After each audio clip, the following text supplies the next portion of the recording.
I was an AME pastor in Stewart County and got transferred to Macon County. And when I got to Macon County, I found out that 2 of my church members were members of the Habitat affiliate in Macon County. They had about $50,000 and wasn't doing anything with it.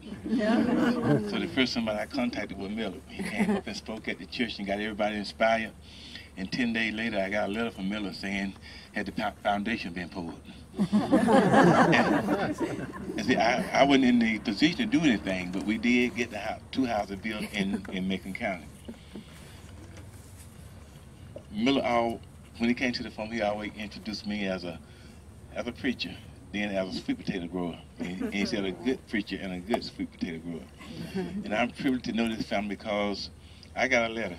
I think, Chris, you got that letter, the lawyer got that letter, and I got a letter saying, in case of their death, how they want the funeral, their burial to go. And I think when Lorena came out, I was in on that, and I was making sure that Lorena know that this is how Millard wanted it to be.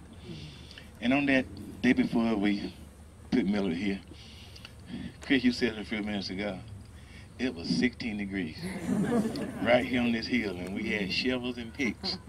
Alan Putrill, the pastor of First Presbyterian, came out. Bishop Claiborne, he came out, and we dug a 6-foot hole in that Georgia red sticky clay. I'm talking about it was red and sticky. But guess what we didn't feel? We didn't feel the 16 degrees. We was doing it because of who Millard really was. And I'm going to hand somebody else this mic, but I got to tell this one. Just last year in the month of November, I believe it was, I was coming up the hill on that bigger tractor with the mowing up here. And they had a little part of the fence in the road that I didn't see.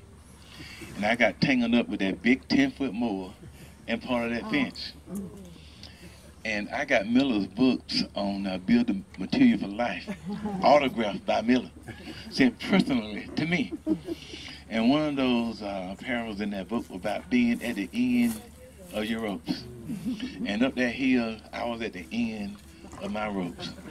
Where all of this, what we call hawk wire, wrapped all up under the blades under that tractor.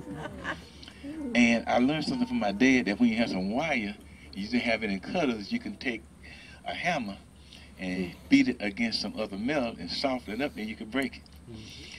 And I told Millard, I'm at the end of my ropes. And I didn't want to touch that hammer, but I thought about what Millard would have done. He would have gotten that hammer and beat that wire soft enough to break.